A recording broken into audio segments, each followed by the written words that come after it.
because I bring too much negativity. I cried myself to sleep. I thought I was just the standard black sheep of the family.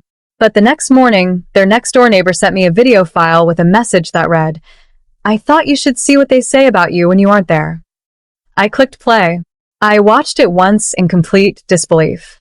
Then I watched it again, my hands shaking as the cold truth finally clicked. They hadn't uninvited me to keep the holiday peaceful. They uninvited me because having me in that room would completely ruin the massive, illegal scheme they were actively pulling off using my name. 10 minutes later, I wasn't crying anymore. I was on the phone with a criminal defense lawyer. What they said on that video wasn't just cruel, it was criminal. My name is Amelia Rose, and at 33 years old, I thought I finally understood my place in my family.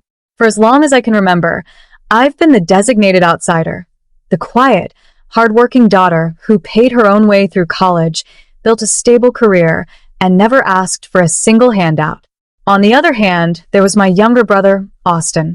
To my parents, Austin could do no wrong. He was the golden child, a smooth-talking dreamer whose failed business ventures were constantly funded by my parents' retirement savings. I was always the too practical one, the sibling who asked realistic questions when Austin announced his latest reckless scheme. Because of that, my parents gradually started pushing me to the fringes of family gatherings. But nothing prepared me for what happened just 2 days before Thanksgiving. I was in the middle of packing a small bag when my phone buzzed. It was a text from my mother. It was cold, direct, and completely stripped of any maternal warmth. It read, "Amelia, we've decided it's best if you don't come to Thanksgiving dinner this year. Austin is unveiling his new business venture, and we want the energy to be purely supportive. Frankly, your constant skepticism ruins the festive mood and brings too much negativity to the table. Let's just take some space." I sat on the edge of my bed, staring at the screen as my vision blurred with hot tears. Outcast, uninvited, and humiliated, all for the crime of being realistic. Thanksgiving Day arrived with a suffocating silence that made my apartment feel smaller than it actually was. While the rest of the country was gathering around crowded dining tables, sharing laughter, and passing around home-cooked meals, I sat alone on my couch. My holiday feast consisted of a sad, microwaved turkey dinner that tasted mostly of salt and regret. Every time I took a bite, my mind drifted back to my parents' house. I could practically see them sitting in the dining room, clinking their glasses together, and hanging on to every single word Austin said. I imagined the relief they all felt not having my negativity around to ruin their perfect, supportive atmosphere. I went to bed early that night, praying the weekend would just pass quickly so I could lose myself back in my work and forget the stinging pain of rejection. But the next morning, everything changed with a sudden ping from my phone. I picked it up, expecting another cold notification, but instead, I saw a text from Mrs. Gable. She was my parents' neighbor, a brilliantly sharp, tech-savvy older woman who had always treated me with genuine kindness whenever I visited. Her message was brief but ominous. It read, "Amelia, dear, I noticed you weren't at the house yesterday. I happened to check my security footage this morning, and it captured something on their back patio. I thought you should see what they say about you when you aren't there." Attached was a video. I stared at the video attachment, a strange chill creeping down my spine as I pressed play. The footage was recorded by Mrs. Gable's high-definition security camera, which had a perfect, unobstructed view right over the wooden fence and onto my parents' spacious back patio. It was from late Thursday afternoon. The sky was turning a deep amber, and the remnants of their Thanksgiving feast were scattered across the outdoor table. My mother, my father, and Austin were all sitting out there, comfortably lounging in wicker chairs with half-empty glasses of expensive red wine in their hands. The audio was incredibly crisp, picking up the rustle of the wind and the distinct clinking of their glasses. Initially, I braced myself for the usual petty gossip, mocking my wardrobe or criticizing my career choices. But what actually came out of their mouths made the blood completely freeze in my veins. My mother leaned back, let out a soft laugh, and said, "I still can't believe she actually fell for that text message. It was so easy." Austin grinned, taking a slow sip of his wine before replying, "Honestly, Mom, It was a stroke of genius. If Amelia had shown up today, she would have checked the mail or overheard us talking. Having her here would have ruined everything. My father nodded in agreement, a smug smile stretching across his face as he tapped a thick manila folder resting on his lap. They hadn't uninvited me because of my attitude. They had banned me to keep a massive secret. My ears strained as I turned the volume on my phone to the absolute maximum, leaning in closely. Austin leaned across the table, his eyes gleaming with a reckless, dangerous excitement. The bank approved the signature on the final paperwork this morning, he bragged, swirling the wine in his glass. $150,000 straight into my startup account by Monday. They didn't double-check a single thing.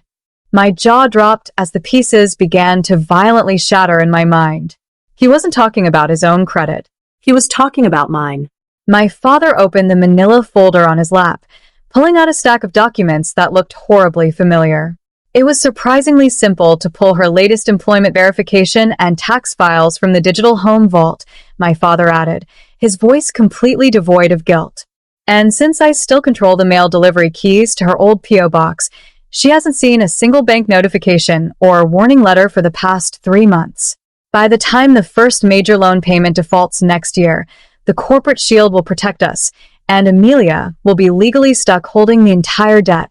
My mother chuckled, completely unbothered by the fact that her own family was systematically destroying my life. Well, she always complained about being the outsider anyway, she shrugged carelessly. At least this way, she's actually contributing something useful to Austin's future success. We just have to keep pretending she brings too much negativity around until the funds clear. I pressed pause, the phone slipping from my completely numb fingers onto the floor. They hadn't just lied to me. They had stolen my identity, forged my name, and casually signed away my financial freedom. The shock lasted for exactly 2 minutes before it transformed into a cold, blinding rage. I picked up my phone, downloaded the security footage to 3 separate cloud drives, and immediately dialed an emergency legal hotline. Within an hour, I was sitting in the quiet office of Marcus Vance, a high-profile criminal defense and financial fraud attorney. I laid my phone on his desk and played the video. As my family's voices echoed through the room, casually planning my financial ruin, Mr. Vance's expression hardened from professional curiosity to absolute disgust. He looked at the paperwork I had quickly pulled from my personal accounts, verifying that my clean credit profile had indeed been heavily hit by an unauthorized commercial application. "Is this video admissible?" I asked, my voice trembling but sharp. Mr. Vance leaned forward, nodding slowly. "Not only is it admissible because it was recorded from a neighboring property with a clear view, but it constitutes a full, uncoerced confession of identity theft, bank fraud, and grand larceny. They have handed us their own indictment on a silver platter." He laid out 2 clear paths for me. I could confront them directly and give them a chance to cancel the loan application, or I could allow his firm to quietly notify the Federal Bank Fraud Division and let the law handle them. I looked out the window, thinking of the mother who called me negative and the father who stole my identity. "Spring the trap," I told him. "Don't give them a warning." By Monday morning, the legal gears were turning with terrifying, silent precision. While my parents and Austin were likely waking up expecting a smooth deposit of stolen cash, Mr. Vance and the bank's Federal Fraud Division were pulling the plug. With the ironclad evidence from Mrs. Gable's security footage, the bank didn't just halt the impending loan. They immediately froze every single joint asset, checking account, and savings fund associated with my parents' names and Austin's fraudulent tech startup. They were completely locked out of their own financial lives before they even realized they were under investigation. That afternoon, I decided it was time to break my silence.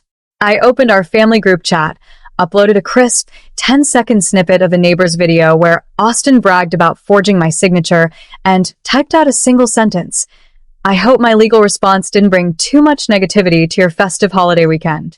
The reaction was instantaneous.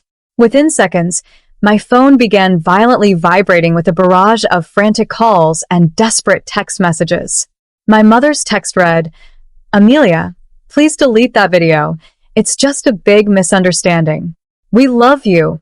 My father followed up with panic dripping from every word. Call me right now, Amelia. You are going to ruin your brother's entire future over a joke. Even Austin sent a groveling message, begging me to look past this for the sake of the family. For 22 years, I had been the one pushed aside, but now the power dynamic had completely shifted. I didn't answer a single call. I simply forwarded every frantic message straight to Mr. Vance. 3 months later, the dust finally settled on the ruins of my family's deception. Facing ironclad federal bank fraud charges, Austin was forced to dissolve his fraudulent company and agree to a strict, court-ordered restitution plan to avoid immediate prison time. To save him from a cell and cover their mounting legal liabilities, my parents had no choice but to downsize, selling their beloved suburban home and moving into a cramped, 2-bedroom apartment.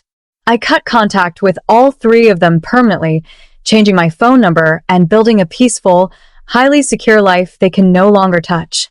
Now, I'm curious about you who listened to my story. What would you have done if you were in my shoes? Would you have protected your thoughts below? And meanwhile, I'm leaving on the